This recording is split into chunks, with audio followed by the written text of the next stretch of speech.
Number 1, the Amalgam Kids' origins.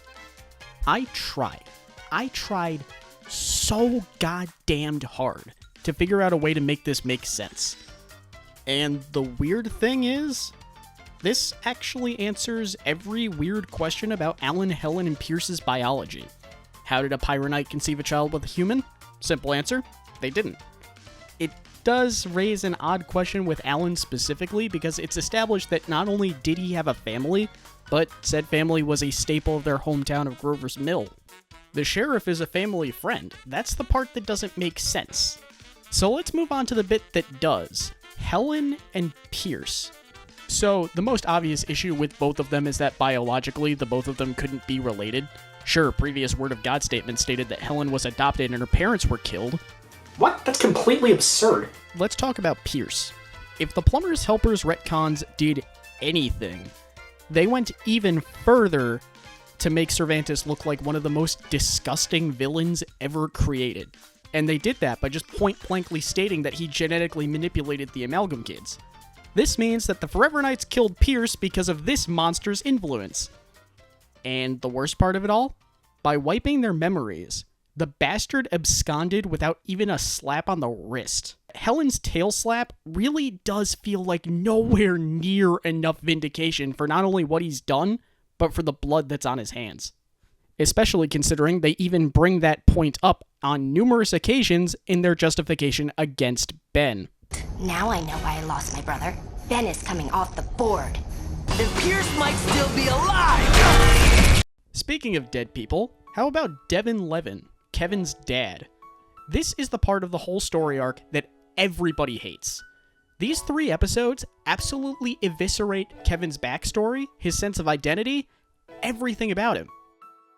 Or did it? What I'm about to posit to you may seem like one of the biggest reaches you're going to hear from me for quite a while, but bear with me on this. Let's go over the facts, shall we? Throughout the Rooters of All Evil, we learn 2 things about Servantis. That he's a bad guy down to the core, and that he needs to be in control of every situation he's in. What is the one advantage to Ben that we learn time and time again throughout not only Omniverse, but this season specifically? That he's an unpredictable bastard, and control just isn't something that really works on him. And thus, we see Servantis at his most rattled when he's in a room with Ben. Think about it. Rooters of All Evil. In that debut episode, the closest he ever comes to snapping is when Ben's taunting him at the end. Weapon 11 Part 1. Ben and Co. show up, Servantis brainwashes the Plumber's Helpers, removes himself and Kevin from the battle. Weapon 11 Part 2. He only registers that Ben's involved in the story once Kevin finally captures him and debatably can't get a beat on Benny to save his life. This gives Servantis a very unique position as opposed to most antagonists in this universe. I mentioned that out of all the main villains in Omniverse, Servantis is absolutely the most evil. Child exploitation will do that to you. But conversely, he gets off the easiest out of all of them. That is, unless you consider one teeny tiny little detail that is completely exclusive to him. Proctor Servantis is unequivocally terrified of Ben Tennyson. He only ever talks to Ben when the latter is captured, and in Weapon 11 Part 1, the two straight up never interact. Servantis views Ben as a disease, a parasite annihilating the universe for his own purposes. But more importantly, he sees Ben as beneath him and the greatest threat to his existence. Those 2 details might come off as a bit contradictory, but look at it like this. Ben forces him into a state of subconscious doubt, which for a man whose entire power dynamic is predicated on manipulation, is a kiss of death. I make the following statement without a single shred of irony. Had Kevin not written that note to Gwen, Servantis would have won. Even though his lifelong goal was to exterminate the coming storm, his ultimate downfall was what Ben could do, not what he actually did. But because he had a chip on his shoulder and an itchy trigger finger, he went after the people that Ben loved. Specifically, the guy who may as well be his brother. And what this all boils down to is one somewhat throwaway line in Weapon 11 Part 1. Your memories were altered to get you close to the target. You were not supposed to get that close. That was when Servantis knew he was running on borrowed time. Now, what does this have to do with Kevin's backstory? Absolutely nothing! Yeah, I'm just kidding. The simple answer is that liars under pressure tend to crack, and if you're stuck in front of the object of your obsession, chances are you'll have a solid amount of pressure deep inside you. On top of that, this whole conversation was sprung on Servantis unexpectedly by Tarantula Phil, whose brain is so deteriorated from the man he once was that he doesn't even acknowledge that he is Phil anymore. The monster makes a remark, prompting Max to ask a question that Servantis is clearly not prepared for. And it all comes down to one word. Yes? That's voice crack.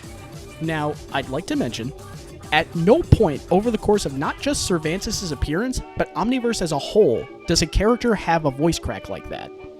This is an animated series held up by its voice acting. If something like that happened, they'd most likely do a second take and they'd edit out the first one. But they didn't. So that little hiccup told a million words in one syllable. Pressured, lying, and at risk of exposure, he cracks. Coming up with something quick, he goes along with Max's questions, taking advantage of a bad situation for himself to maintain control.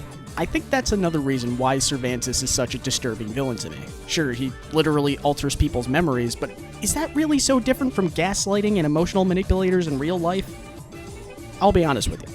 I've always considered Season 6 to be under that Galactic Monsters branding, even if it didn't have it, and Proctor Servantis is why. Gwen stated it best in everyone's favorite Ultimate Alien episode, Catch a Falling Star.